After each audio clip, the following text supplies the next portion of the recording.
Change is here. Not gonna come, it's here. Carry on. It's been a long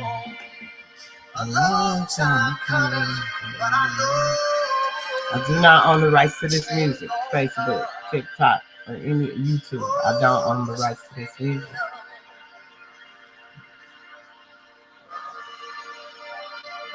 Sam Cooke, a change is gonna come. Well, the change is here. We are living in the change now. The change is here. Ooh, why did I come on today, boy? I was, it was on my heart and on my mind to come on today because I knew everyone would be sitting around, for their celebration of what this day may mean to them. But it's so many other things that we should marvel about. And that's why I wanted to talk about the wonders of the world today and how these wonders of the world are so marveled throughout history and time now, because even wonders of the world change. You know what I'm saying? There's different wonders of the world. And certain people only have 7 wonders of the world. We actually hold 10 that the prophet brought for us, 10 wonders of the world that are so beautiful and something we can marvel over and be so proud of to be a part of, and that we're connected to through our lineages, through our bloodlines, through our ancestry, whichever, we can tie ourselves back. These are great tools and great ways in order to trace yourself back, to trace your lineage back, no matter where you may come into this paradigm from which way. This is a universal message. It's a message that's for all nations all over the world, not just for some, but for all people all over the world. So today, that's what we're going to talk about. To give some honors and some let's give honors to that. Honors to the things that have been a part of our lineage, of our ancestry, and in everything we do. And so that's why I wanted to come on and speak about this today. We're going to give honors to our words from the prophet, our divine constitution and bylaws. I want to give honors to that. So, and merry day to each and every one of you. I hope you're having an amazing day today. All meetings are to be open and closed promptly according to the Circle 7 in love, truth, peace, freedom, and justice. Can we all stand as we recite our Moorish American prayer? We turn to the east as going within. We put up 5 fingers on the left, 2 on the right with our heels touching one another, standing on our square. Islam, repeat after me. Allah, the Father of the universe, the Father of love, truth, peace, freedom, and justice. Allah is my protector, my guide, and my salvation, by night and by day, through his holy prophet, Drew Ali. Amen. Islam, Islam. Now I'd like to first rise and give the highest praises to our Father, God Allah, the Father of the universe, the Father of love, truth, peace, freedom, and justice. Also giving the highest praises to the Mother Allah, the Mother of virtues and the harmonies of life that breeds justice, mercy, love, and right. Got to give honors, high praises to both. Giving high holy honors to our illustrious and divine prophet, Prophet Noble Drew Ali, who brought us this message of love and continues through the spirit of Prophet Noble Drew Ali to still reign high today. Islam, I would like to rise and give honors to all the illustrious prophets for all the wonderful works that they brought unto us. Islam, Islam. So today we're talking about these wonders of the world. We're going to start in chapter 47. I'm going to give you guys some descriptions of these wonders of the world, and then we're going to talk about the wonders of the world that the prophet brought for us to marvel over and really be proud to have and really call our own. Islam, Islam. So I'm going to start in chapter 47 of this amazing pamphlet. Excuse me, my pamphlet's falling apart. The Holy Quran of the Moorish Holy Temple of Science, divinely prepared by the noble prophet Drew Ali, by the guidance of his Father God Allah, the great God of the universe, to redeem man from his sinful and foolish stage of humanity, back to the highest plane of life with his Father God Allah. Islam. So I'm going to start in chapter 47 first, before we go into anything. Islam. So in the divine instructions from the Holy Prophet, chapter 47, Egypt, the capital, Egypt with a comma, the capital empire of the dominion of Africa. The inhabitants of Africa are the descendants of the ancient Canaanites from the land of Canaan. Old man Cush and his family are the first inhabitants of Africa who came from the land of Canaan. His father Ham and his family were second. Then came the word Ethiopia, which means the demarcation line of the dominion of Amexem, the first true and divine name of Africa, the dividing of the land between the Father and the Son, the dominion of Cush, northeast and southeast Africa, and northwest and southwest was his father's dominion of Africa. In later years, many of these brethren from Asia and the Holy Lands joined them. The Moabites from the land of Moab, who received permission from the pharaohs of Egypt to settle and inhabit northwest Africa. They were the founders and are the true possessors of the present Moroccan Empire, with their Canaanite, Hittite, and Amorite brethren, who sojourned from the land of Canaan, seeking new homes. Their dominion and inhabitation extended from northeast and southwest Africa, across the great Atlantis, even unto the present North, South, and Central America, and also Mexico and the Atlantis Islands, before the great earthquake, which caused the great Atlantic Ocean. The river Nile was dredged and made by the ancient pharaohs of Egypt in order to trade with the surrounding kingdoms. Also, the Niger River was dredged by the great pharaoh of Egypt in those ancient days for trade, and it extends eastward from the river Nile westward across the great Atlantic. It was used for trade and transportation. According to all true and divine records of the human race, there is no Negro, black, or colored race attached to the human family, because all the inhabitants of Africa were and are of the human race, descendants of the ancient Canaanite nation from the holy land of Canaan, which our ancient forefathers were, you are today, without a doubt or contradiction. There is no one who is able to change man from the descendant nature of his forefathers, unless his power extends beyond the great universal creator, Allah himself. These holy and divine laws are from the prophet Noble Drew Ali, the founder of the uniting of the Moorish Holy Temple of Science. These laws are to be strictly preserved by the members of all of the temples of the Moorish Holy Temple of Science of America, the Moorish Holy Temple of Science, my apologies, that they will learn to open their meeting and guide it according to the principles of love, truth, peace, freedom, and justice. Every subordinate temple of the Grand Major Temple is to form under the covenant of love, truth, peace, freedom, and justice, and create their own laws and customs in conjunction with the laws of the Holy Prophet and the Grand Major Temple.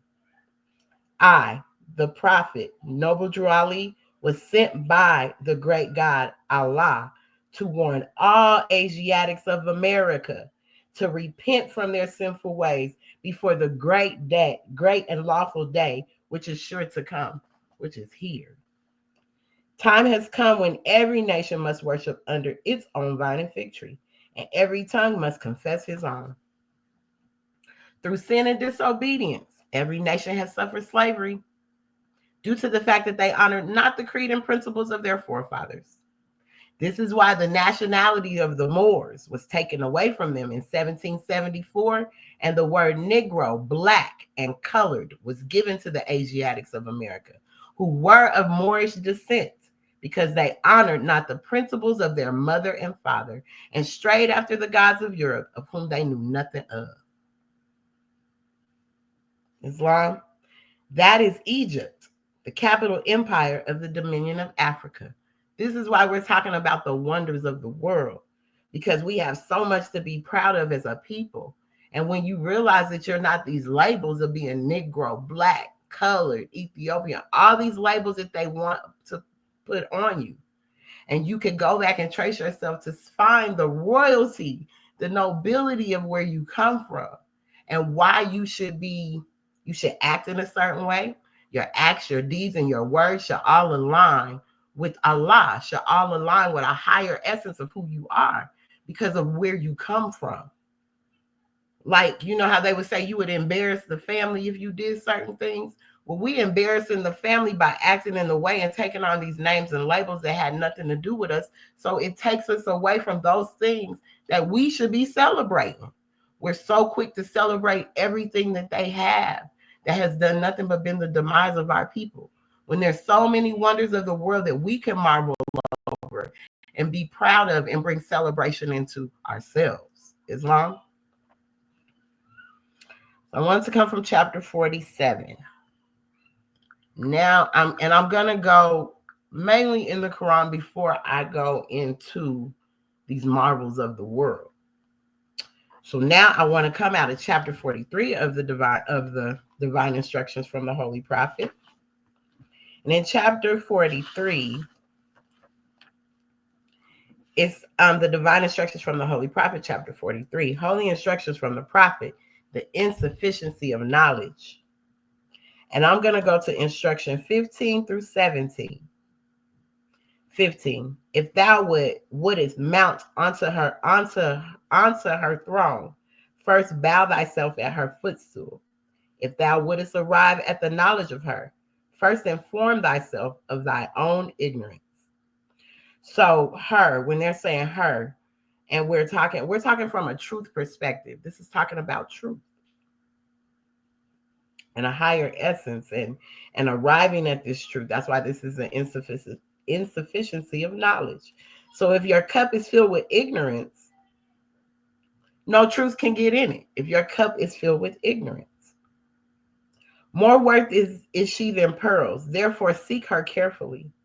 The emerald and the sapphire and the ruby are as dirt beneath her feet. Therefore pursue her manfully. The way to her is labor. Attention is the pilot that must conduct thee into her port.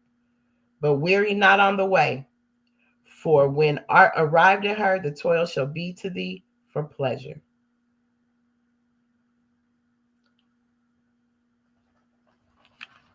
Islam. So that truth that we're pursuing, because that's all that is searching for is truth. That's the end. Its end in search is just truth. And that's why we want to be more sufficient with our knowledge and not insufficient. This is why it's important that we know what to marvel over and stop marveling over things that have nothing to do with us. Islam. Because we have things that are a part of who we are that we can marvel over.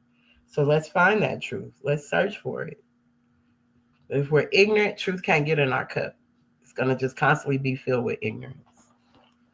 Now we're going to go to chapter 37. I know I'm jumping around, but I really want to be able to talk about this before the day continues. It's long. So I wanted to talk on chapter 37, the divine instructions from the Holy Prophet. Holy instructions from the Prophet, the breath of heaven. Some very important. All these instructions are important. And the breath of heaven, how can we connect with this breath of heaven? How can we connect with it? We have to raise our thoughts to infinite wisdom. And this connection is inside of yourself. This connection that goes on with this breath of heaven is within you. It's within you, your universal self. You can take 15 minutes to become intimate with self, to become intimate with this breath. Because even this breath of heaven is important to the marvels of the world, the wonders of the world. Because even to marvel, the breath you can take when you look at these things and you see like what was left for you, these footprints and the beautifulness that was left, man, you'll take a deep breath for it. Like it's just such a beautiful breath of heaven that exists. Okay, not yet, TikTok, not yet. I know y'all want to come up there. Islam. So the breath of heaven is within yourself. So vaunt not the body because it was first formed, nor of thy brain, because therein thy soul resideth. Is not the master of the house more honorable than its walls? The ground must be prepared before corn can be planted. The potter must build his furnace before he can make his porcelain. As the breath of heaven saith unto the waters of the deep, this way shall thy billows roll, and no other. Thus high and no higher shall they raise their fury. So let thy spirit, O man, actuate and direct thy flesh. So let it repress its wilderness. The flesh is not your operating system at all. Thy body is as the globe of the earth, thy bones the pillars that sustain it on its basis. As the ocean giveth rise to springs, whose waters return again into its bosom through the rivers, so runneth thy life, thy outwards, and so runneth it into place again. So the journey did not start today. Your journey didn't start today. This is why we should look at the wonders of the world, because your journey didn't start today. You have to trace yourself back. Do not both retain their course forever? Behold, the same Allah ordained them. Is not thy nose the channel to perfumes, thy mouth the path to delicacies? Are not thy eyes the sentinels to watch for thee? Yet how often are they unable to distinguish truth from error? Keep thy soul in moderation. Teach thy spirit to be attentive to its good. So shall these, its ministers, be always to thee conveyance of truth. Thy hand, is it not a miracle? Is there in the creation aught like unto it? Wherefore was it given thee, but that thou mightest stretch it out to the assistance of thy brother? Why of all things living art thou alone made capable of blushing? The world shall read thy shame upon thy face. Therefore do nothing shameful. Fear and dismay, who rob thy countenance of its ruddy splendor? Avoid guilt, and thou shalt know that fear is beneath thee, that dismay is unnamely. Wherefore to thee alone speak shadows in the vision of the pillow. Reverence them, for know that dreams are from on high. Islam. Islam, Islam. Though man alone can't speak, wonder at thy glorious prerogative and pay to him who gave it to thee a rational and welcome praise, teaching thy children wisdom, instructing the offspring of thy loins in piety. And piety is the quality of being religious or reverent. But I'm going to say something about this chapter because lately, as this ascension is serious, and this wisdom, these things that are happening, let me tell you, these dreams that are coming from on high have been something else. And I don't just dream. Like, when I dream, my dreams are very meaningful, and they're going to come if it's really something behind it, a message. But I just don't dream. Every day I don't dream. So when they do come, I pay close attention. So I came to this because, whoa, this is through dreams. This is why I was led to speak on these wonders of the world through these dreams I've been having lately. So I want to get into talking about these wonders of the world before I end with the last chapter in our Holy Quran of the Moorish Holy Temple of Science of the Moorish Science Temple of America. And I want to talk about some of the wonders of the world from the European perspective. Islam, Mr. Church, Islam, TikTok, Islam, Facebook and YouTube and TikTok and all the other social media platforms. We're going to talk about these wonders of the world because, I always want to know, well, what does, since Chat GPT has come out, like, I want to know what it has to say about these things. Right? So I'm going and asking it about these 7 wonders of the world. Well, over time, the 7 wonders have changed. Because even now, there's new seven wonders of the world. They're not the same ones from the ancient times, but there's seven wonders of the world that are here. Some are here today, some have been destroyed, of their seven wonders of the world. But then I want to talk about our 10 wonders of the world that Prophet Noble Drew Ali brought and what we should be marveling over, right? Because we get caught up in a lot of their wonders of the world. Now, some of ours are still intertwined in there, right? Some of them still intertwined. So there are two lists that people commonly refer to when discussing the seven wonders of the world. We're going to start talking about these seven wonders. But we're also going to be able to relate these seven wonders to go back to that Holy Quran also when we really start talking about some of these seven wonders of the world. Okay. In the first set, the Great Pyramid of Giza, the Hanging Gardens of Babylon, the statue of Zeus at Olympia, the Temple of Artemis at Ephesus, the Mausoleum at the Halicarnassus, the Colossus of Rhodes, and the Pharaoh's Lighthouse of Alexandria. The new seven wonders of the world, the Great Wall of China, Chichen Itza, Petra, Machu Picchu, Christ the Redeemer, Colosseum, and the Taj Mahal. It's important to note that the only one that's from an ancient time is the Great Pyramid of Giza, which still stands from the original list. The new seven wonders of the world was created in 2007 through a global poll. See, they changed it. So when I asked ChatGPT about these, I wanted it to give me, a little summary breakdown of these wonders of the world. We're going to talk about the Great Pyramid of Giza, located on the Giza Plateau, which most of you guys know this, I know, on the west bank of the Nile River in northern Egypt. Now, I just talked about Egypt, the dominion of Africa, right? It's the oldest and largest of the three pyramids in Giza pyramid complex. It was built as a tomb for the 4th dynasty Egyptian pharaoh Khufu, who was completed around 2560 BC. The Great Pyramid was the tallest man-made structure in the world for over 3,800 years.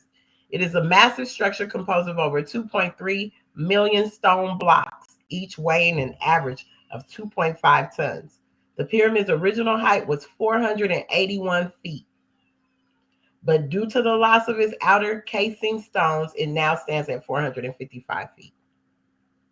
It shows a picture of the inside of these chambers too that goes on. And I was just having a conversation with the brother building with him last night on some amazing things about these what are they? The files that are being released. All of these things have been being done for so many years and over time. But they got it from somewhere. They got it from somewhere to do these testings and studies and all these things they've done.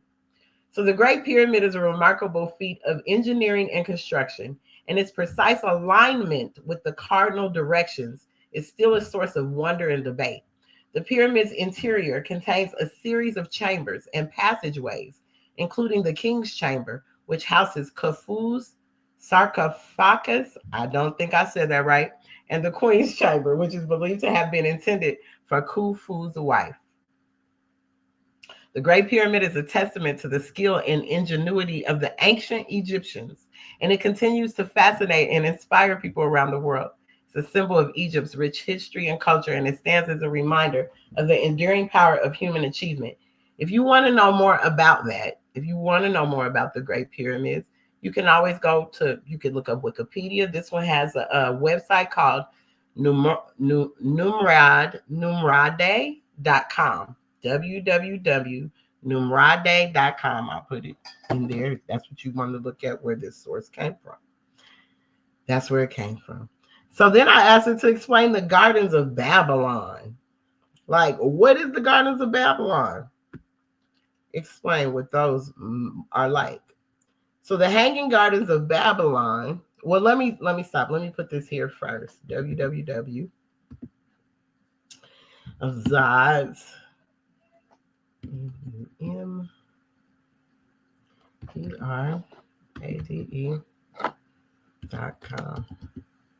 That's where that one came from. Okay. And as I said, when you heard me read in chapter 47, it tells us that Egypt, the capital empire of the Dominion of Africa. So even tracing ourselves back to that beautiful wonder of the world, right? So the Hanging Gardens of Babylon are one of the most I know what this says. Enigmatic of the seven wonders of the ancient world. Unlike the Great Pyramid of Giza, which still stands today, the Hanging Gardens have been lost to history. The mystery of the Hanging Gardens. The existence of the Hanging Garden is a subject of much debate among historians and archaeologists. While ancient texts describe them as magnificent feats of engineering, no definitive archaeological evidence has been found to confirm their existence. Peep this now. The legend. According to legend, the gardens were built by King Nebuchadnezzar II of Babylon in the 6th century BC as a gift to his wife, Amethyst, who longed for the lush greenery of her homeland, Media. The gardens were said to be a series of tiered gardens raising high into the air, filled with exotic plants and trees. Water was supposedly pumped up from the Euphrates River to irrigate the gardens. Theories and debates. Some scholars believe that the Hanging Gardens may have been a myth or poetic description of a different type of garden, perhaps a rooftop garden or a series of terrace gardens. Others argue that gardens may have existed but were located in a different city, such as Nineveh. All right, so wait. Okay, despite the lack of concrete evidence, the Hanging Gardens of Babylon continue to captivate the imagination. They remain as a symbol of ancient wonder and a testament to the ingenuity of the ancient world. So that one can't even really be, that's just said to be what that was, but there's no real evidence of it.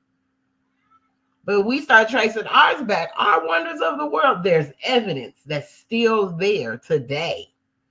And we in 2024, about to be 2025. Islam.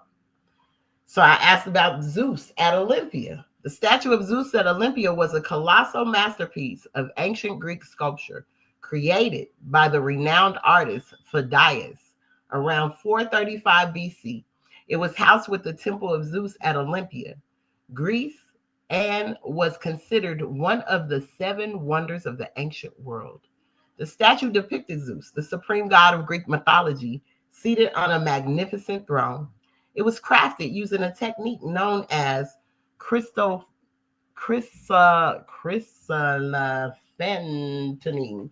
Some of these words, I'm going to be honest, can't pronounce them, which involves covering a wooden framework with ivory plates for the skin and gold plates for the clothing, hair, and beard.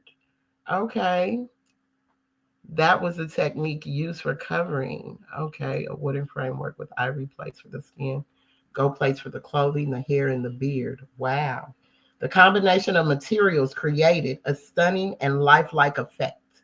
Zeus was portrayed as a majestic and powerful figure with a serene expression and commanding presence.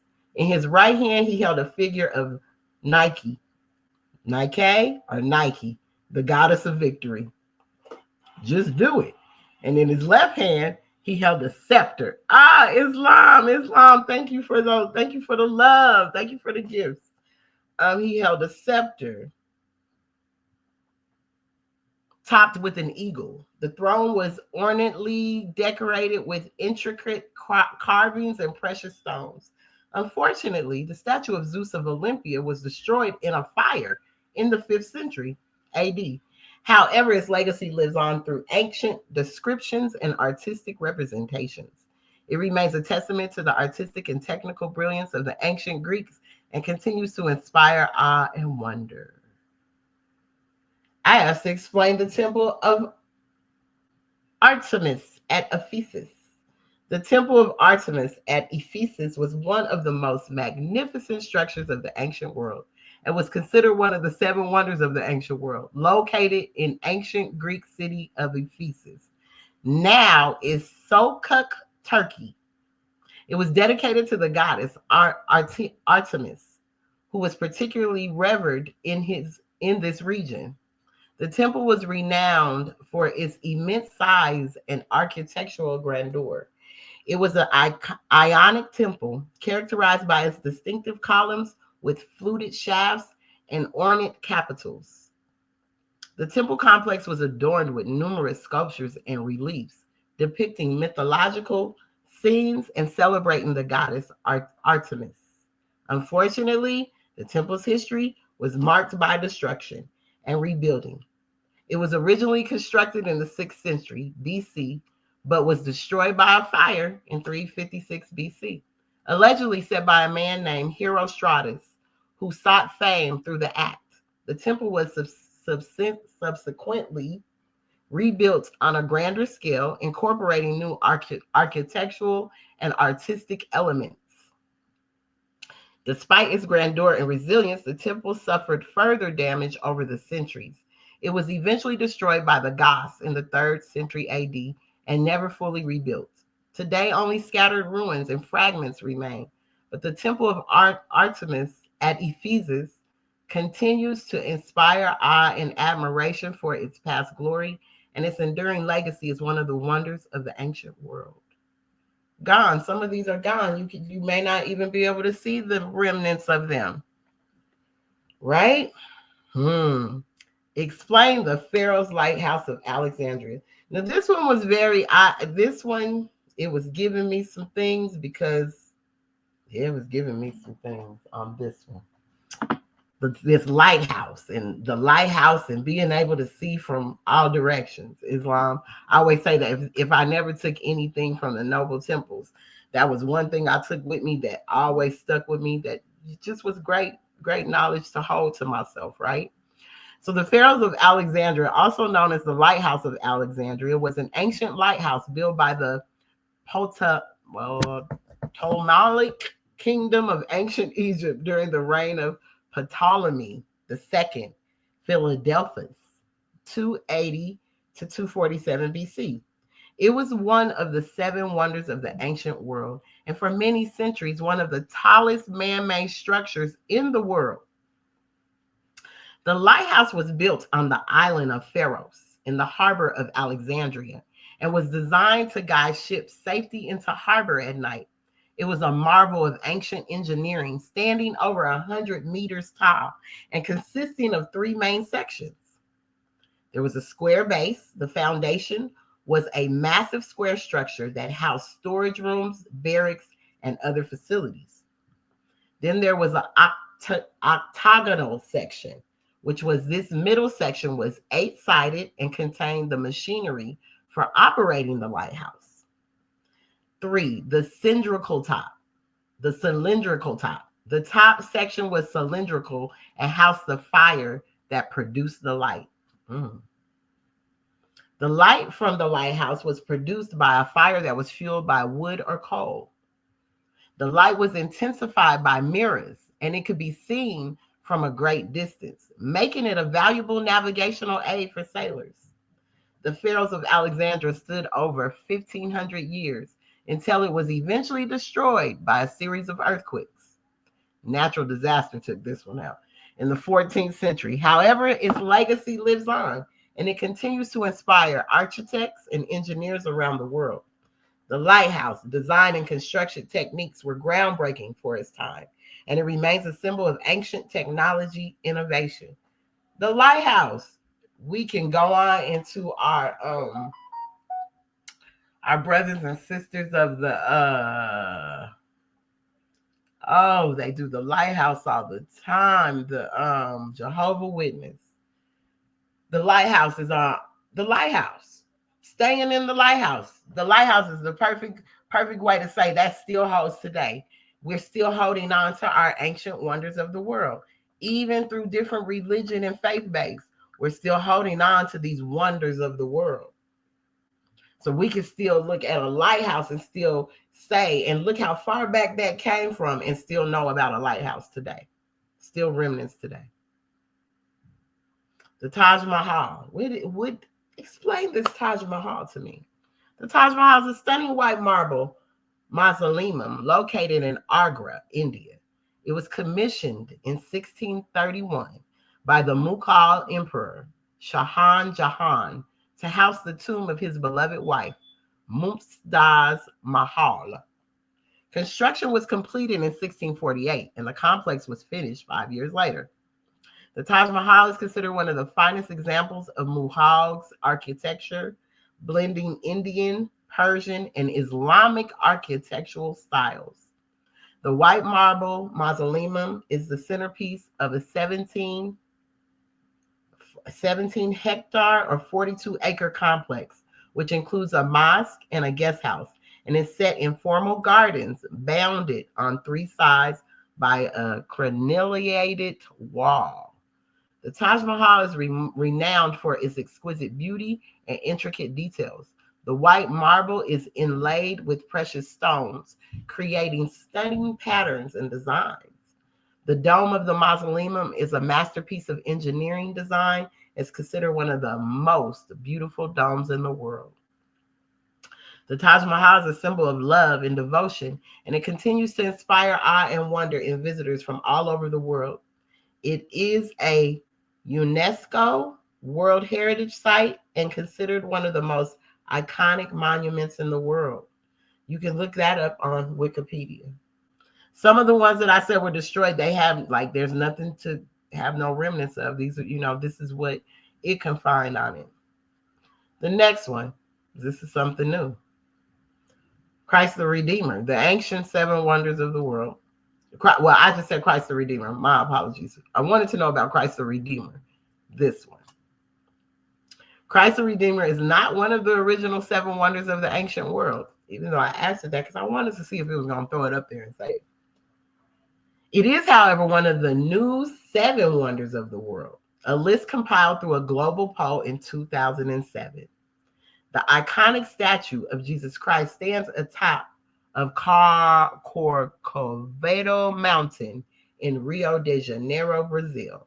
It's a symbol of Christianity and a cultural icon of both Rio de Janeiro and Brazil. The statue is 30 meters, which is 98 feet tall, not including its 8-meter, 26 feet pedestal, and its arms stretch 28 meters, which are 92 feet wide. Constructed between 1922 and 1931. The statue is made of reinforced concrete and soapstone. Its design is Art Deco, and it has become a beloved landmark recognized worldwide.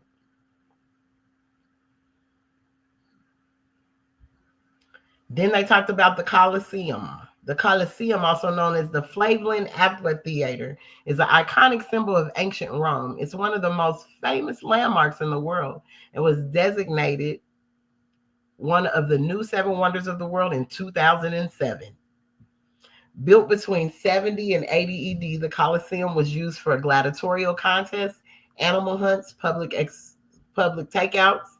It's an engineering marvel capable of seating 50,000 spectators.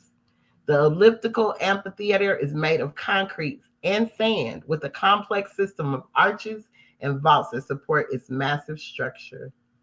The Colosseum has witnessed countless spectacles throughout history, and its ruins still invoke the grandeur and power of ancient Rome. It's a testament to the Romans' architectural and engineering skills, and it continues to fascinate visitors from all over the world. Right? So, those are those seven wonders of the world that don't, some of them we can connect to, a lot of them, not our connection. Can't go back far enough. But the ones that you can, this is how you're connecting yourself. So grateful for Prophet Noble Drew Ali. So there are 10 wonders of the world that he left for us.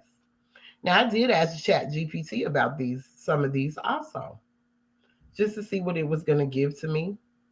And if even through the explanation of how it was given to me, even through this document, how it can relate. And it does. It relates so well. I was like, wow, this is something.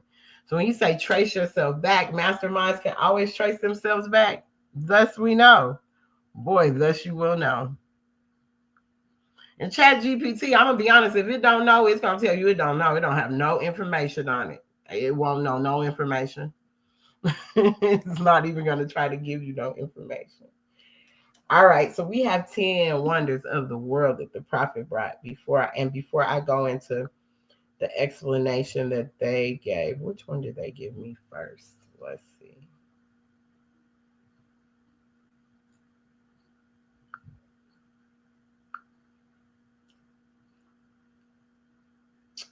So I want to make sure it's right here so that I go into the 7.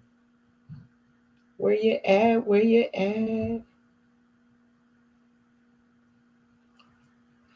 All right, so I'm gonna talk about the first one that he gave.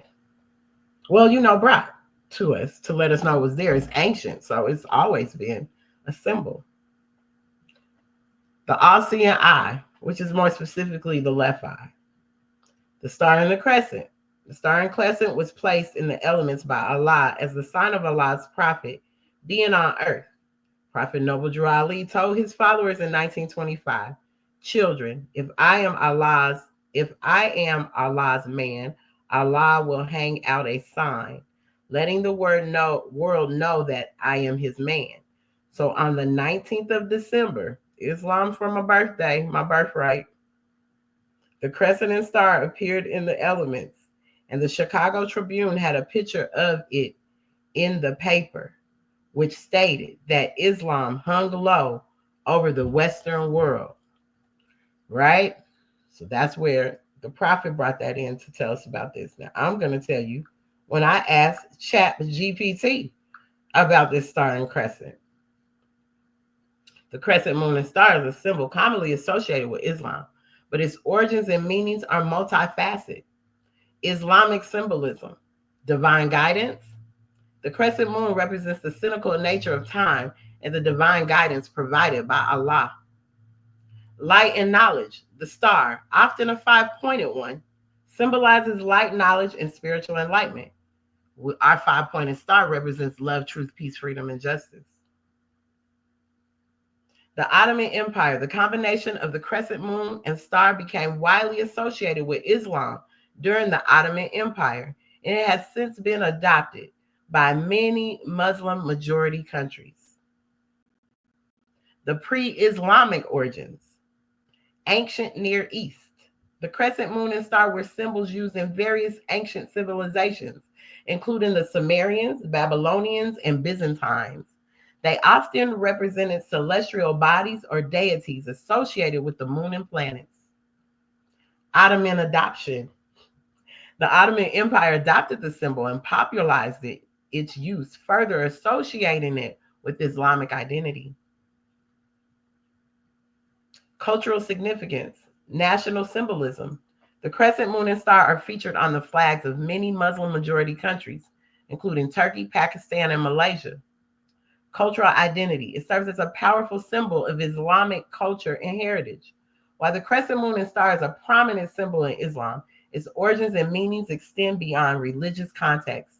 It's a versatile symbol that has been adopted and adapted by various cultures throughout history.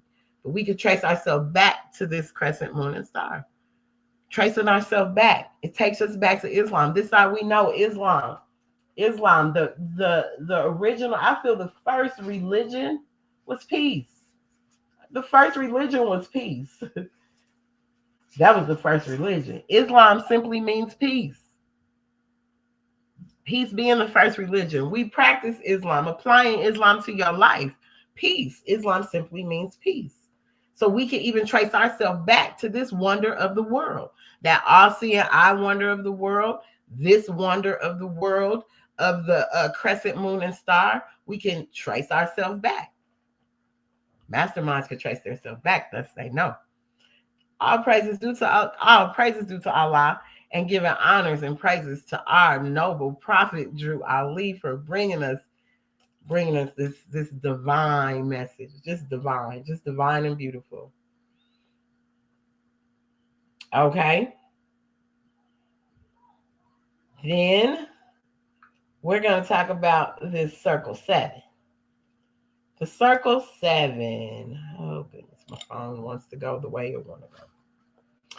As you know that during, okay, the circle 7, which is another one. So this is our third one. As you know that during the time, the Hebrew children, when they were put in the fiery furnace to be destroyed, and when the king asked the attendants of the furnace, that was Abednego, what was their names? Malachi, Abednego. It was the three boys. Dang, I used to know their names for sure, for sure. But anyway, as you know that during the time the Hebrew children, when they were put in the fiery furnace to be destroyed, and when the king asked the attendants of the furnace, were the Hebrew children destroyed? And the attendant said, it doesn't seem like it. The fire is doing them, doesn't seem like the fire is doing them any harm. And the king advised the attendant to heat the furnace 7 times hotter. And he himself wanted to look and see if the fire had consumed them or not. And so the furnace was heated 7 times hotter. And when the king pulled the furnace door open, the king, in amazement, cried out with a loud voice and said, You all put three. You all put in three. But behold, I see four. Prophet Noble Drew Ali said, I was the fourth man standing in the furnace. The 7 represents the 7 creative spirits known to man as Elohim. The 7 is Jesus of Nazareth number. He's known as the Logos or the Circle 7. Right? So I go and ask. I want to ask Chat GPT too. I'm like, I want to know what Chat got to say about this. What does Chat GPT has to say about this Circle 7? Explain the Circle 7. Well, the term Circle 7 can refer to a few different things depending on the context. Here are a few possibilities. Dante's Inferno. In Dante's Alighieri's epic poem, Divine Comedy, the 7th circle of Hell is a place of violence. It's divided into 3 Bogias pockets. The Bogia 1 is the violent against their neighbors. Bogia 2 is the violent against themselves. Bogia 3 is the violent against God, nature, and art. 2, Circle 7 animation. This was a short-lived division of Walt Disney feature animation that specialized in computer-generated imagery. CGI animation. Circle 7 Quran. This is a sacred text of the Moorish Science Temple of America, a religious organization founded in the early 20th century. Circle 7 Ranch. This is a chain of restaurants and bars in St. Louis. This Circle 7 has been used a lot, right? So then I asked, well, what does it represent? It says the 7 inside can have different meanings depending on the context. Here are a few interpretations of this 7. Perfection and completion. In many spiritual traditions, the number 7 is considered as a sacred number, representing completeness and perfection. The circle, a universal symbol, can represent eternity, wholeness, and the cycle of life. Divine wisdom. The combination of the circle and the number 7 can symbolize divine wisdom, knowledge, and the interconnectedness of all things. The Moorish Science Temple of America. In this religious organization, the Circle 7 is a sacred text. The symbol likely represents the spiritual teachings and principles of the organization. Right? So there's other interpretations of it. There's a mathematical and geometrical. The number 7 can be related to various mathematical and geometric concepts. The circle being a perfect geometric shape can represent order, harmony, and balance. That compass, again, keeping you in the bounds of righteousness with that compass, that circle. Cultural and historical. In some cultures, the number 7 has specific symbolic meanings. For example, in Chinese culture, the number 7 is associated with good luck and fortune. And the meaning could vary depending on the context and the individual's interpretation. But we know what the 7 means to us, and even Chat GPT can reference it back. So here we go, tracing ourselves back. Thus we know And even from the way it's explained to us as one of our wonders of the world, when you were looking at what the prophet said about it, you could see that. You could go and look at Abednego, Malachi, was it Melchizedek? Who was in the furnace? I wish somebody could tell me who was in the furnace. The three young men in the furnace. Three Hebrew brothers in the furnace. Even as he broke that down, like you could see this. This is how the prophet keeps tracing us back, and thus we know. Masterminds can do such. The next is the Fez. I love the Fez. Fez, figure 7, or they'll call it a figure 1, which is known as figure 1 and is on the charter because its top part represents 360 degrees of infinite wisdom, and the bottom, which fits on your head, represents 300 degrees of finite wisdom. The tassels, which is on the Fez, represents the major battles that we have had with Satan coming down through the Himalayan mountains into the present North, South, and Central America. So if you could count the strands in the tassel, you'll have some idea of the battles we fought. And the last major battle we fought was the War of 1812 in Battle Creek, Michigan. And the brother was fighting the war. Name was Brother T. Compati Bay.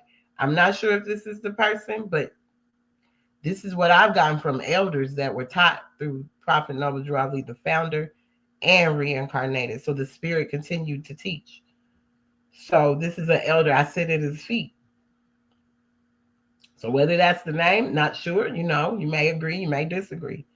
Some people may agree with this, some may not agree with it. But I'm just making sure I can trace me back and see where I can see where this has been, and this is really something that has been there. Islam. Yes, and his brother by his mother and father, who was in the battle with him, and was so upset over his brother being destroyed that he predicted that every president of the United States would take on office on a year ending with 0, would either get up out of here or be getting up out of here. And that prediction has remained from that time of 1812 until the present day. And as you know, somebody tried to take out our president of today. So I was, from the way I was taught about the Fez, and I was taught even about wisdom, having 360 degrees of finite wisdom and another 360 degrees of infinite wisdom. But infinite wisdom cannot be obtained if you still stay on a lower vibration. You won't reach that infinite wisdom state if you continue to want to, stay in the finite wisdom part. You want to stay there. And it's not easy to take on the infinite part, right? It's not as easy because it's something that you're fighting. You don't want to do it. You're fighting up against it. So that's pretty much, this is your choice too. If you will want to raise your thoughts to infinite wisdom. Back to the highest plane of life with your Father God Allah. If not, then it's a choice. This is why Allah gives us all free will to do what we have free will. We can act on it. We can act on free will all the time. Islam. So that's what is on the charter of that wonder of the world. We're going to I asked ChatGPT, of course. The Fez is a distinctive type of hat. It's called a hat, right? Typically red and cylindrical with a flat top and a tassel. This is a flat top and a tassel. It's associated with several cultures and historical periods. The Ottoman Empire, the Fez was popularized during the Ottoman Empire and became a symbol of Ottoman identity. It was worn by various classes, including government officials, military personnel, and civilians. North Africa and the Middle East. The Fez is still worn in some parts of North Africa and the Middle East, particularly by older men or as part of a traditional attire. It is often associated with Islamic culture and heritage. It also has a fraternal organization. In some Western countries, the Fez is worn by members of fraternal organizations, like the Shriners and the Elks. It is often seen as a symbol of tradition, camaraderie, and philanthropy. While the Fez has a rich history and cultural significance, its popularity has declined over the years. However, it remains recognizable and iconic piece of headwear. So we can't let that get lost in history because we're not walking around with things that were for us.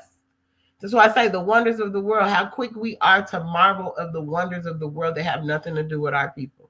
But we actually have things that have been left here forever, for ages and ages, for us to go back and see and pick up and know that we're connected to that we're connected, right? That we are truly connected to that. Now let's talk about this camel. Because after I come out of these 10 wonders of the world, we're going to go into chapter 19. Is it 29? 29. 19. One of them. 29. My apologies. So the Bactrian camel, figure 9, represents, because this is the ninth. Because I didn't do the pyramid. I did do the pyramid. Hold on. Let me go back to the pyramid. The pyramids. The pyramid was built by our forefathers, and it carries a secret chamber that no one enter unless he or she is a master of earth, air, fire, and water. The prophet said he had to go down 500 feet, mastering Mother Earth, air, and water, and came up in the pyramids in the secret chambers. And that's when the sages of the ages asked him, what is he seeking? And his reply was, I'm seeking for the solution to solve the problem of a sin-sick nation. And they told him the secrets and put on his back the stripes so that the outside world would know that he had visited the secret chambers of the pyramid. I already told you, we talked about the pyramids. We talked about that being one of the wonders of the ancient wonder of the world, right? We talked about that being the ancient wonder of the world. So then we're going to so we already talked about the pyramid at first, the pyramids of Giza. Broke that down, can trace ourselves back there. So there we go. So we're at number 9, which is our camel, Baractan camel. It's figure 9. Did I say what? Okay. All right, here we go. Figure 9 represents endurance. So our ninth wonder of the world, endurance. As you know, a camel can drink water on one side of the sandy desert and don't drink no more until he has reached the other side of the sandy desert. So the faithful Moors who have endured the whiplash of slavery, the marks of Negro, black, and colored, can truly read the 3rd chapter and the 12th verse of the book of Revelation. So we're going to go 3rd chapter, 12th verse of Revelation. Now, this is where I'm being led from these instructions. That's why we must follow the instructions. Because I think we just want to follow what we think is all right for us, and we're really not following the instructions that be laid out to us. Okay. He said go to Revelation chapter 3, verse 12. Revelation 3, verse 12. What does it say?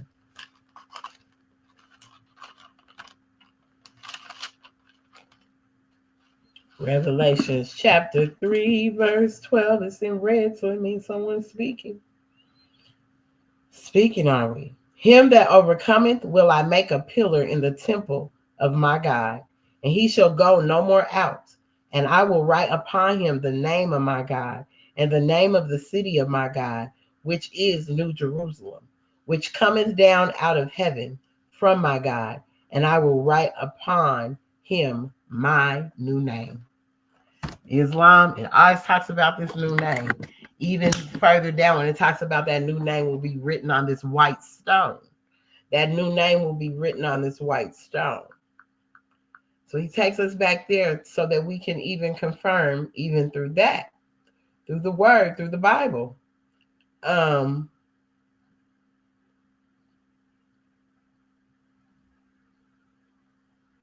Yes, okay. Book of the Revelations. I'm ready to be made a pillar in the temple of my God.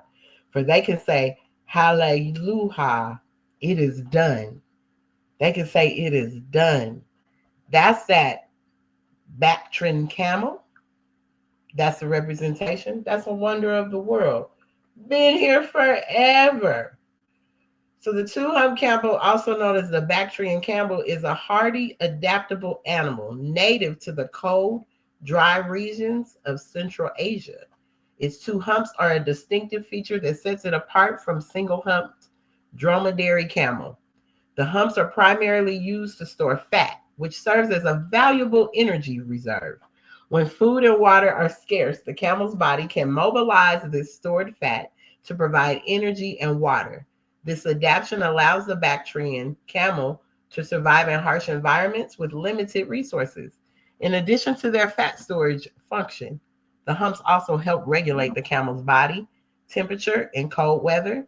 The humps can help to insulate the camel, while in hot weather, they can help to dissipate heat. The Bactrian camel's ability to store fat and regulate its body temperature makes it well suited to its harsh environment. It is a valuable animal for transportation as well as a source of milk, meat, and wool. We can trace ourselves back to this same camel, Islam. The ancient camel that once roamed North America is known as the Camelops. It lived during the Pleistocene epoch, which ended about 11,700 years ago. While it may seem surprising that camels once lived in North America, the continent was once home to a diverse range of now extinct creatures, including mammoths, saber-toothed cats, and giant ground sloths. Camelops, which is with its distinctive hump and long legs, was well adapted to arid environments of the time. Unfortunately, like many other large mammals of the Pleistocene era, camelops became extinct. Climate change and human hunting are believed to have contributed to its demise.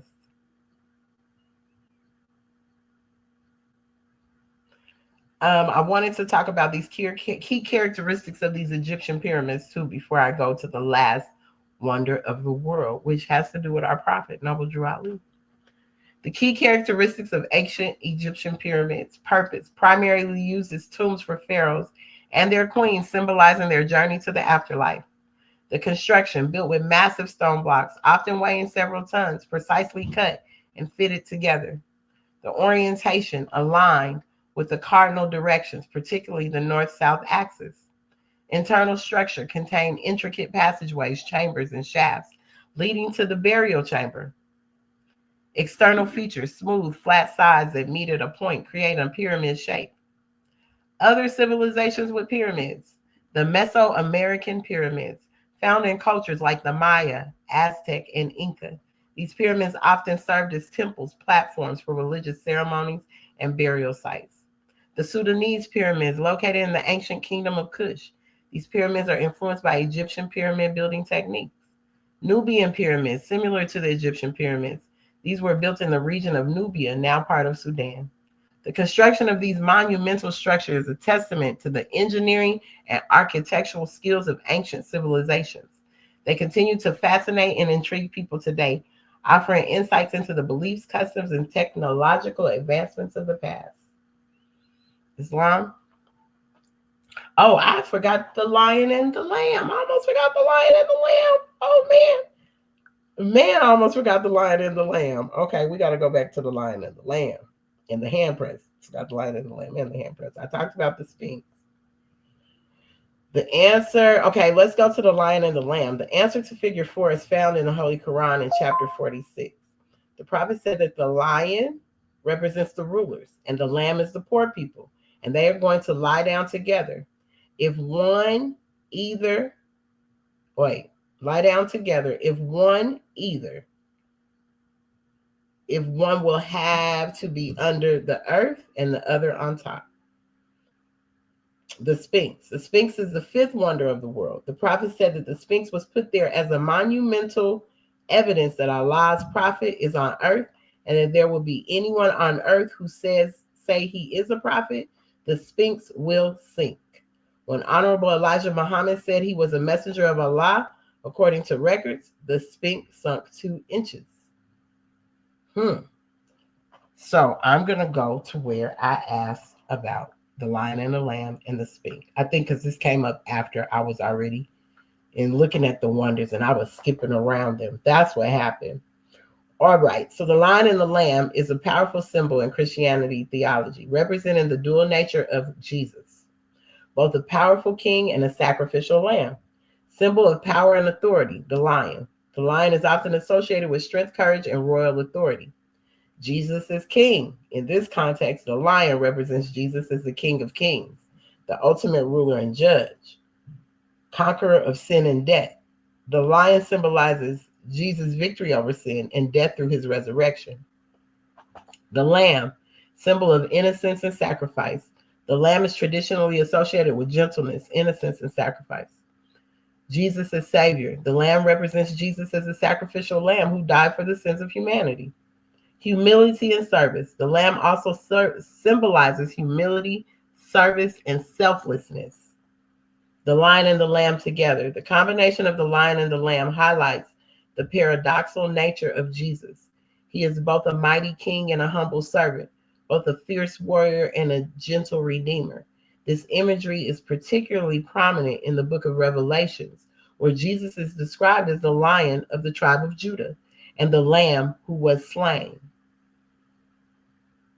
This offers hope and comfort, promising a future where peace, justice, and love will reign supreme. It inspires believers to emulate Jesus' example, combining strength with compassion, power with humility, and justice with mercy. Traces us back once again. The Sphinx is a mythical creature with a lion's body, a human head. The concept of Sphinx has roots in both Egyptian and Greek mythology, although the two cultures have different interpretations. The Egyptian Sphinx, guardian deity. In Egyptian mythology, the Sphinx has a guardian deity, often depicted with a man's head and a lion's body, symbol of power and protection. The Sphinx was associated with the pharaohs and was believed to protect tombs and temples. Most famous example, the Great Sphinx of Giza, located near the pyramids of Giza, is one of the most iconic examples of Egyptian Sphinx. There's a Greek Sphinx, mythical creature in Greek mythology. The Sphinx was a winged creature with a woman's head, a lion's body, and bird's wings. Guardians of Thebes. The Sphinx guarded the entrance of the city of Thebes and posed a riddle to travelers. Those who couldn't answer the riddle were taken out. They were unalived. Oedipus and the riddle. The legendary hero, Oedipus, was able to solve the Sphinx riddle, leading to its demise. Despite the differences in their depictions, both Egyptian and Greek sphinxes share a common theme of power, mystery, and guardianship. They continue to fascinate and intrigue people today, symbolizing the enduring power of myth and legend. The wonders of the world. The Sphinx the Sphinx always been something I've been attracted to anyway. Before I learned even about the tree of life, just as a child, I used to be attracted to it. Even in the Wiz, like even when I think of the lion and the lamb in the Wiz, and in the Wiz when the lion he's sitting on the in the front of that big old building, like in gold. But then of course he breaks out and he's a cowardly lion. Because within he's really shown, how cowardly he is. He looks strong on the outside, but truly a coward on the inside. But it reminds, I always used to think of the Sphinx from that. That just always would be on my mind with the Sphinx when I would think of the lion on the Wiz. So, the Sphinx, we could trace ourselves back to that. A wonderful marvel of the world. Wonderful. These are the wonderful wonders of the world, and we should marvel over these things, not the things that they place in front of us that take us away, that sends us to our demise. Like you said, he figured out even the riddle to the Sphinx, and that's where the demise of the Sphinx, that's what happened,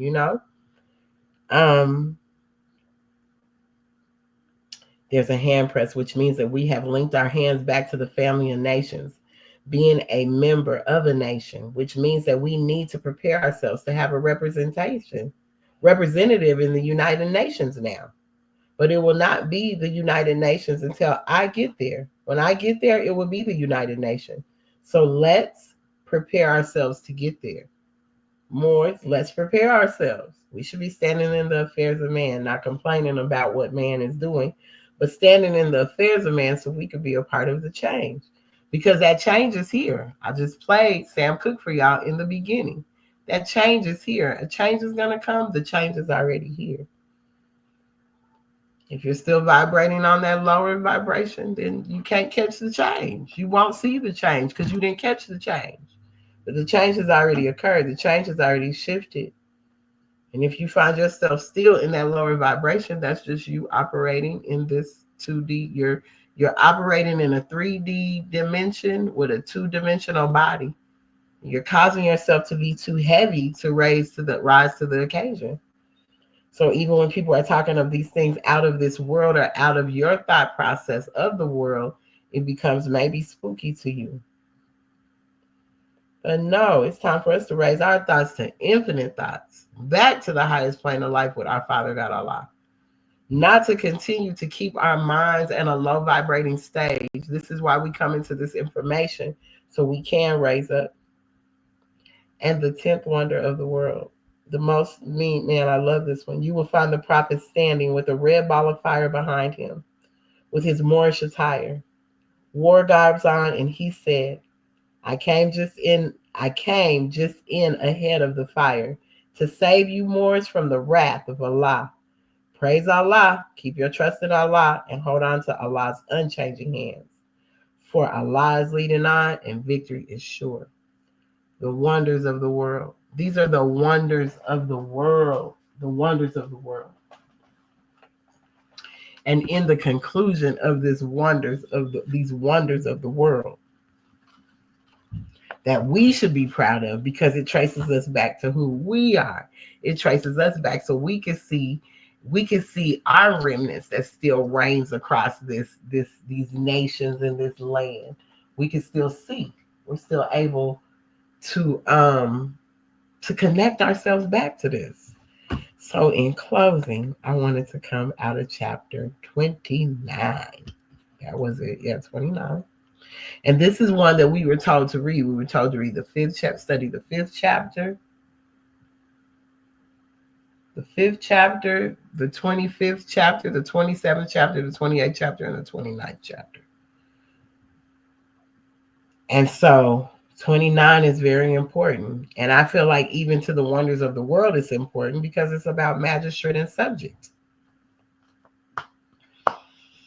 Okay? And talking about, so when we get into these wonders of the world, where we can trace ourselves back and how we're raising our thoughts to infinite wisdom. The divine instructions from the Holy Prophet, chapter 29. Holy instructions from the prophet, magistrate, and subject. If you want to look at it, we can look at it as our government. O thou, or the selection of a ruler, if you want to look at that from that point. O thou, the favorite of heaven, whom the sons of men, thy equals, have agreed to raise to sovereign power and set as a ruler over themselves. Consider the ends and importance of their trust, far more than the dignity and height of thy station. Thou art clothed in purple and seated on a throne. The crown of majesty invested thy temples. The scepter of power is placed in thy hand, but not for thyself were these ensigns given, not meant for thy own, but for the good of thy kingdom. Ensigns mean flags, like these flags. So even we have our Moorish flag, which is the red flag with the 5-pointed green star in the center, each point representing our 5 principles of love, truth, peace, freedom, and justice. We have our white flag with our red crescent, moon, and star in the center. That's it in the center of that flag. We also have the United States flag, or the American flag, the American flag, which is one of our flags too. So these ensigns were not meant for our own, but for the good of thy kingdom. They were meant for the good of the kingdom. The glory of a king is the welfare of his people. His power and dominion rest on the hearts of his subjects. The mind of a great prince is exalted with the grandeur of his situation. He evolveth high things and searcheth for business worthy of his power. He calleth together the wise men of his kingdom. He consulteth among them with freedom and heareth the opinions of them all. The prophet, there were 15, he had 15 states set up with temples back then. So he called together the wise men of his kingdom, as much as he thought they were as wise, and he consulted among them with freedom. And he heareth the opinions of them all. He didn't hear the opinions of some of them, he heard the opinions of them all. He looketh among his people with discernment. He discovereth the abilities of man and employeth them according to their merits. His magistrates are just, his ministers are wise, and the favorite of his bosom deceiveth him not. So as Prophet Noble Drew Ali even set these temples up and placed people in place, because that's what this is about. This is not about you being someone being over you. This is about each one of us getting out here, learning how to run a meeting, learning how to help our people, learning how to to help aid in teaching the information. Because we may be teaching it, everyone's not going to get it from the way that you teach it. So, we still need to be out here doing our part, because everyone has a part to play. That's why he says his magistrates are just, his ministers are wise, and the favorite of his bosom deceiveth him not. Because it says imitate I the prophet. It doesn't say imitate I anyone else. It says imitate I the prophet. So in imitating the prophet is more of these things going on. He smileth on the arts, and they flourish. The sciences improve beneath the culture of his hand. With the learned and ingenuous, he delighteth himself. He kindleth in their breasts emulation, and the glory of his kingdom is exalted by their labors. The spirit of the merchant who extendeth his commerce, the skill of the farmer who enricheth his lands, the ingenuity of the artist, the improvements of the scholar, all these he honored with his favor, or rewarded with his bounty. He planted new colonies. He builded strong ships. He openeth rivers for convenience. He formeth harbors for safety. His people abound in riches, and the strength of his kingdom increases. This is why we have 10 wonders of the world. Because you could go back and you can look at these things where the colonies and the strong ships, even when I was talking about the lighthouse, if you go back and look at that lighthouse and look how those waters were coming into these ports. This is why I wanted to end with chapter 29. He formeth harbors for safety. His people abound in riches, and the strength of his kingdom increases. He frameth his statutes with equity and wisdom. Remember, like you can still see the remnants of a lot of the things that are ancient. Other things have been burned up. You can't find it. But our stuff has been saved. He frameth the statutes with equity and wisdom. His subjects enjoy the fruits of their labor and security, and their happiness consists in the observance of the law. We need to be able to see all these things so we know what to follow. Imitate I the prophet. Imitate him in every way. He founded his judgments on the principles of mercy, but in the punishment of offenders, he is strict and impartial.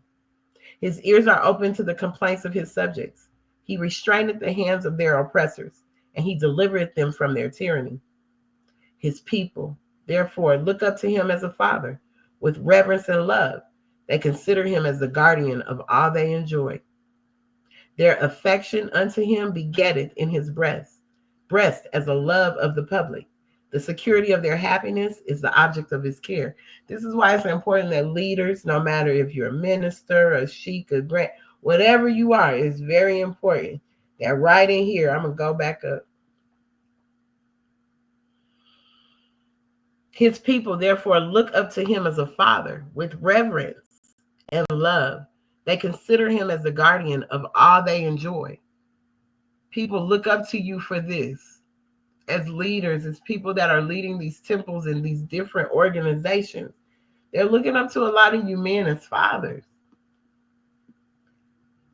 So you have to show up in a way, show up in the right way. Their affection unto you begetteth in his breast the love of the public.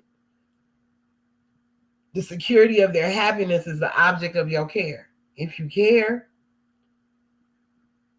no murmurs against him arise in their hearts. The machinations of his enemies endanger not the state.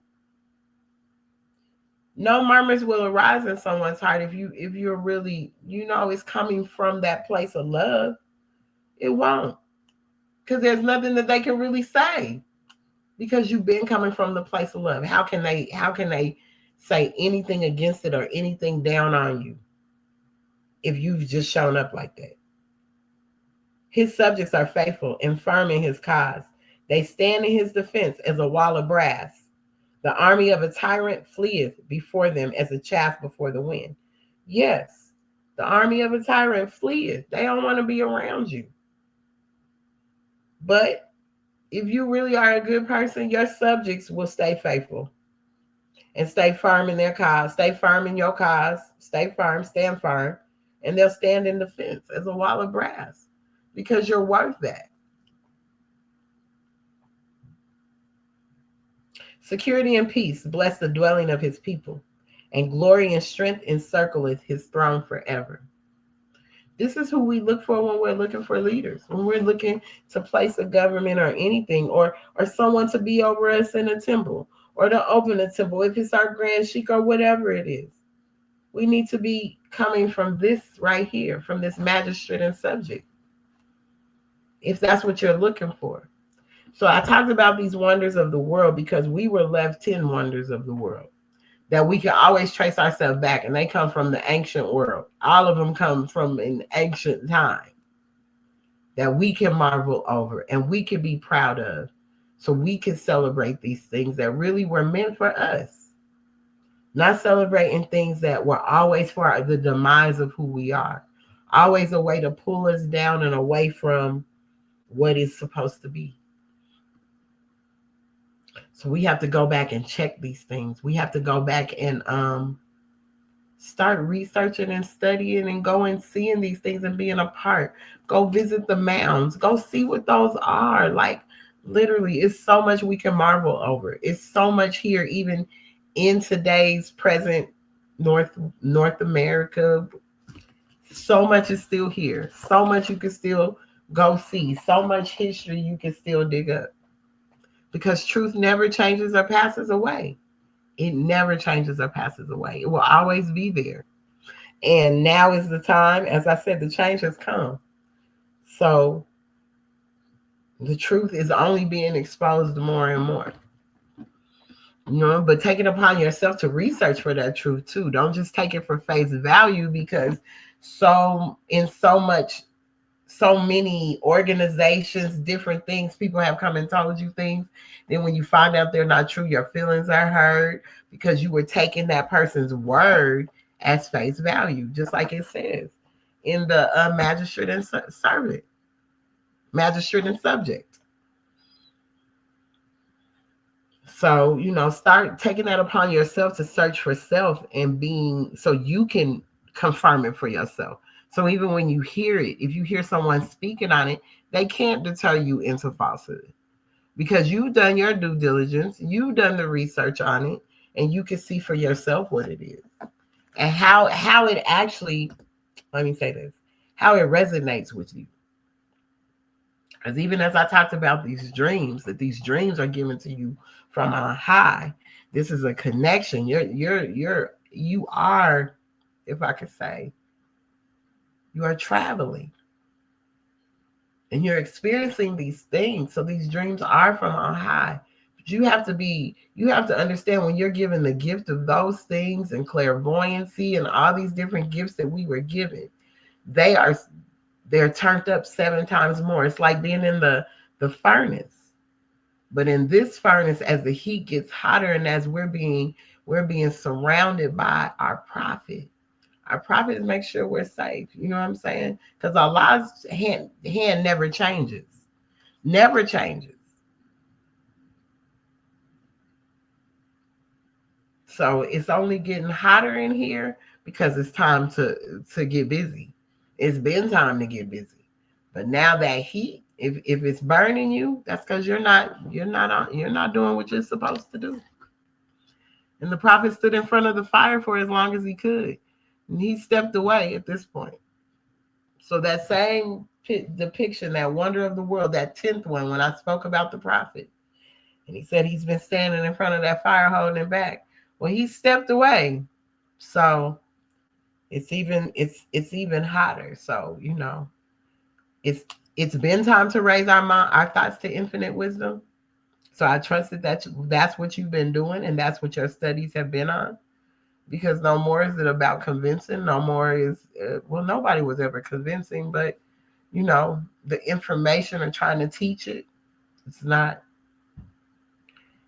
You can't anymore. It falls on deaf ears at this point. You either got it or you don't. So, but we still have to be out here and teaching it for those that are still, they're in the rim of catching it, and they want this. They want this. They know their condition can be better. They don't just think it, they know it, and they want to work toward making it better. So shout out to all of those out there, all of the Moors out here, whether you're on TikTok with a study group, Facebook with a study group, wherever you are, in your home with a study group, wherever you are doing your diligence, doing the work of the prophet and imitating the prophet, continue to do your thing and don't let no one stop you from doing it. Just do it in the correct way. Represent in the correct way. Represent the prophet in the correct way. Because the prophet wasn't out here causing confusion. The prophet was not out here causing confusion amongst people. To me, that all came when whatever was left to those that didn't appreciate what he left them. And they took it and they tore it up. Well, tried to, because you can't tear this up. It'll tear you up. But they tried their best to destroy it, not realizing that there were going to be a group of Moors that were going to come and not allow it to be destroyed, like some of these wonders of the world. We cannot allow our wonders of the world to be destroyed. So if that meant the matriarch coming back to save our wonders of the world, well, we're back to save our wonders of the world. If that means we must be the lion and the lamb, well, I guess that must be what we must be as the mothers. The mother of the virtues and the harmonies of life that breeds justice, mercy, love, and right. The higher self. The higher self has to come take over. So this is the time we're in. And I'm so grateful to be able to have shared this time with you today. And I trust that you enjoy the rest of your day. But marvel over your own wonders of the world. Stop marveling over their wonders of the world and the things that they place in front of you that only send you to a demise of who you are. It's just the fall once again. And we have to stop the fall. And you have the ability to stop the fall. So stop the fall. We have the Taste of Africa coming March 22nd. You will start seeing some things rolling out. We're going to have a talent show. So we're looking for artists. If you're in the Atlanta area and you would like to be a part of this talent show, we are also going to be doing the best dressed African attire. Whoever comes in their best dressed African garb, Moorish garb, however you want to call it, we are going to do a contest with that for this Taste of Africa. The Taste of Africa is to connect us back so we go back. Because even in our laws, he says we're descendants. And we are the descendants of the ancient Moabites who inhabited the northwestern and southwestern shores of Africa. We are the same people. So we have to connect ourselves back, because when you go back and look at ancient Pangea and you look at how we were connected, we were one. So we got to go, we here have to go back and relearning our culture and how we're connected and the foods and all of this, so we can we can all be self-sufficient, sustaining for one another. Going back to what our ancient wonders of the world were, even when it was to growing food and taking care of each other. That's where we're back at now. So these are the things that the Taste of Africa will be presenting. We got workshops coming and everything for you. So look out for the Taste of Africa if you're interested in becoming a speaker, if you would like to do some spoken word. Any part of the talent show is music, spoken word, dance. Make sure it's positive, because this is all about positivity. We're uplifting humanity, so nothing that's going to be demising and tearing anyone down, but things that are uplifting. things you want to bring to the community. Truth spoken. That's what we're looking for. The truth speakers. Um, and also, like I said, the contest of the best dressed in African attire, feminine, female and male, like both man and women. So yes, we'll be having that. We're looking for restaurants that would like to be noticed and acknowledged. We're looking for different restaurants, whether you African food, Caribbean food, any kind of cultural food, Mexican food, anything that brings us back together culturally. We're looking for all of that, because we're all tied in, as I was saying earlier, as you read in our Holy Quran of the Moorish Holy Temple of Science, and it talks about our brethren and who we are and where we come from. You know what I'm saying? We're the possessors of the present Moroccan Empire with our Canaanite, Hittite, Amorite brethren who sojourned from the land of Canaan. The dominion and habitation extended from northeast and southwest Africa across the great Atlantis, even into the present North, South, and Central America, and also Mexico and the Atlantis Islands before the great earthquake, right? It also says in the divine origin of the Asiatic nation. This is why we have to bring this together, and this is why the Taste of Africa is so important. The divine origin of the Asiatic nation, or the angel nation. The divine instructions from the Holy Prophet, chapter 45. The fallen sons and daughters of the Asiatic nation of America need to learn to love instead of hate, and to know of their higher self and their lower self. This is the uniting of the Holy Quran of Mecca for the teaching and instructing all Moorish Americans, etc. The key of civilization was and is in the hands of the Asiatic nations, the Moorish, who were the ancient Moabites and the founders of the holy city of Mecca. The Egyptians, who were the Hammatites, and of a direct descendant of Mizraim. The Arabians, the seed of Hagar, Japanese and Chinese. The Hindus of India, the descendants of the ancient Canaanites, Hittites, and Moabites from the land of Canaan. The Asiatic nations and countries of North, South, Central, and Central America. The Moorish Americans and the Mexicans of North America. Brazilians, Argentinians, and Chileans in South America. Colombians, Nicaraguans, and the natives of San Salvador in Central America. etc. All of these are Muslims. The Turks are the true descendants of Hagar, who are the chief protectors of the Islamic creed of Mecca, beginning from Muhammad I, the founder of the uniting of Islam, by the command of the great universal God Allah. That even traces us back. That traces us back where this is where we are. This is where we come from. We can always trace ourselves back. The Taste of Africa is important for that reason. March 22nd, it's coming. We will have speakers. So it's lecture, music, food, all of these things. The tickets are $20. We're looking for vendors. We're probably not going to have more than 4 vendors, to be honest, because we want to start making an impact with vendors. With vendors, we want to start making it to where the vendors can come and make money, not to where you got 15 vendors and 5 of them got the same thing. We want to be able to give 4 vendors a chance to really be able to build a brand and build a connection with the community. So every time that we have these Taste of Africas, it may be 4 different vendors. Most likely it will be 4 different vendors that we will choose from each time, because we really want to start teaching economics and how to keep our money, how to keep it circulating within us for a certain amount of time before it leaves our community. We have to practice that. But by having a bunch of vendors at one time, from the times that I've been doing these events and helping people set up events, it doesn't do any good with a bunch of them. It doesn't. Because if you can't pull the crowd big enough to sustain the vendors and help the vendors out, then it's like a waste of time. So 4 vendors tops that we will have for the Taste of Africa, so that we can help our people, our brothers and sisters, to really start building their businesses up on a branding level, so that it really becomes something that is long term. It's not just like a one-time thing. They see you one time. Now we have to put a plan behind this and how to do it. So That's how we will be doing the Taste of Africa. We have some more amazing events coming up. We're planning a R&B brunch and bingo on the farm when it gets warmer outside. So that should be really fun.